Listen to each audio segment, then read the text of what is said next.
Thank you, Mr. Chairman. Mr. Cutler, thank you for being here today. Programs and contracts like those in the Artemis support thousands of jobs across the U.S. Manufacturing supply chain. I'm proud that Michigan is actually one of the top 10 states in aerospace manufacturing. It's home to over 600 aerospace-related companies, and we're looking to that to grow considerably in the years ahead. It's estimated that the Moon to Mars activities have generated over $20 billion of economic output nationwide. However, the President's budget creates uncertainty about the future, as you know, for Artemis program after the next launch. Abandoning this program or disrupting the existing project plan jeopardizes our efforts in the space race, hinders the development of our domestic aerospace supply chain, and potentially leaves billions on the table in future economic benefits. So my question for you, sir, is the Coalition for Deep Space Exploration has noted its commitment to supporting the inclusion of small businesses in the NASA programs. And in your experience, how have NASA programs like Artemis been beneficial to the small businesses in our states and to our local economies? And what can we do to better support efforts to include more small businesses in this important supply chain? Well, absolutely. Thank you. Thank you, Senator, for the question. If you look at Artemis, just the program itself, there are 2,700 suppliers that are part of the Artemis program. That covers everything from small mom and pop shops making valves, nuts, washers, all the way up to big integrators. We can't have this program without small businesses. They absolutely are critical. And if you think about it, these missions, they need every single piece to work. It's common to hear something like, you need a million things to go right for a mission to be accomplished. You just need one to go wrong. That stems all the way up and down the supply chain. And it starts with small businesses. They are making those initial components that make Artemis possible. So absolutely critical on the small business side. And I think as we go and talked about this a little bit with Senator Moran when he was talking about CRs, and that sort of thing, the instability that comes from uncertain funding, be it from not knowing if we're going to shut down, continuing resolution, are we going to continue the program after Artemis 3 with SLS and Orion? All of these things insert instability into a business's understanding. And when that happens, maybe larger companies can weather that sort of thing. Small businesses, that's hard. And I'm at the Coalition. It's a small outfit. We don't have a massive staff. And essentially, I run a small business. I understand what these small guys do. They're busy. If they're working, that's their lives. It's their livelihoods. It's the livelihood of their workers. Right. And if we're not doing things to help them, I appreciate that's the problem. So Good. One of the things that we've done from the small business side, from the Coalition, we've brought in some of the prime contractors. We've had them talk to the members of our Coalition, small businesses. What can they do? Thank you, Mr. Cutler. Thank you. So we want to continue to focus on that. There's no question about it. Mr. Bridenstine, it's great to see you here today. It was certainly a pleasure to work with you in your previous capacity as a NASA administrator. And as you're well aware, in 2020, the President signed the Pro-SWIFT Act into law. I authored this bipartisan legislation to strengthen the nation's ability to predict severe space weather events and mitigate the harmful events. And I appreciate you championing that with me. You were very helpful in getting that bill across the finish line, so thank you. As you know, a space weather event can have implications for power systems, for GPS, other assets in low Earth orbit. And on Monday, the National Weather Service Space Weather Prediction Center actually just recently issued a watch for a potential geomagnetic storm, as you're aware.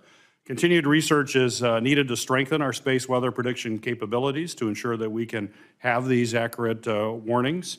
Unfortunately, the President's budget includes cuts to this funding that could jeopardize these efforts and could have major implications for those communication systems in particular.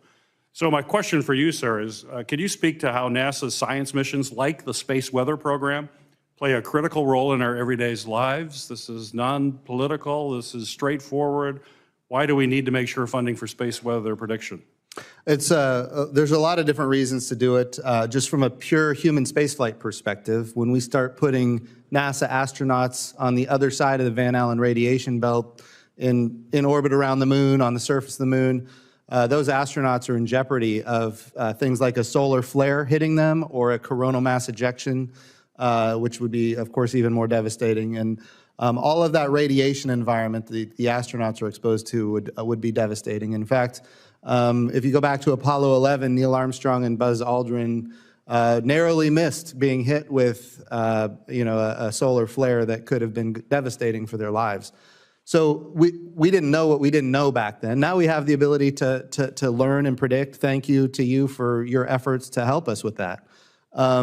But beyond that, I mean, when you think about the capabilities of our satellites in orbit, they become, in many cases, at risk from a coronal mass ejection or solar flares. So we need to be able to predict that. We need to be able to respond before, it's not a lot of lead time. We're talking about a matter of maybe 8 minutes or 10 minutes to be able to respond to something like that. But the consequences of being hit with a Carrington event, which was 100 and some years ago now, 140 years ago or so. But if that were to happen today, it would be far more devastating than even back then, because today we're so dependent on technology, and all that technology would be put at risk. So I think it's important for us to be able to predict and respond and defend our power grid and defend our critical infrastructure, and a lot of that infrastructure, including command and control in space, including GPS, which is important for a timing signal for a whole host of different capabilities here on Earth. We've got to be able to respond to that. And your bill, quite frankly, was right on point in helping us do that. Great. Well, thank you for that response. I'm out of time, but if you look at the cost-benefit analysis, to cut the relatively small cost and the huge of the program and the cost to society if we don't have the warning is astronomical. So I appreciate your comments. Literally astronomical. Yeah, yes. Astronomical. Yeah. Senator Blackburn. During a Senate Commerce Committee hearing in early September, Senator Gary Peters, Democrat Michigan, pressed witnesses on the future of key NASA programs and raised concerns about proposed cuts to the Space Weather Prediction Center. Peters pointed out that Michigan ranks among the top 10 states in aerospace manufacturing, with more than 600 aerospace-related companies contributing to the supply chain. He noted that the Artemis program and related Moon-to-Mars activities have already generated over $20 billion in economic output nationwide, and warned that uncertainty in the president's budget could threaten both jobs and long-term economic growth. Tom Cutler, speaking on behalf of the Coalition for Deep Space Exploration, explained that the Artemis program alone involves 2,700 suppliers across the United States, ranging from small family-owned shops to large integrators. He stressed that small businesses provide the critical parts, valves, washers, and countless other components that make missions possible. But unlike larger corporations, these smaller suppliers cannot easily absorb the instability caused by delayed funding, continuing resolutions, or doubts about future program support. Cutler said the coalition has worked to bring prime contractors together with small businesses to strengthen the supply chain, but he emphasized that consistent government support is necessary to maintain stability. The conversation then shifted to space weather preparedness. Peters recalled co-authoring the bipartisan Pro-SWIFT Act in 2020, designed to improve the nation's ability to forecast and respond to severe space weather events. He asked former NASA Administrator Jim Bridenstine about the importance of maintaining strong prediction systems. Bridenstine warned that astronauts traveling beyond Earth's radiation shield, such as those on future lunar missions, could face lethal risks from solar flares and coronal mass ejections. He noted that Neil Armstrong and Buzz Aldrin narrowly missed a devastating solar flare during Apollo 11, and said that today's technology allows for better prediction, but only if programs remain properly funded. Bridenstine added that solar storms threaten far more than human spaceflight. Satellites, GPS systems, communication networks, and power grids are all vulnerable, and response times could be as short as 8 to 10 minutes. A modern-day Carrington event, he explained, would cause massive disruption to daily life and critical infrastructure.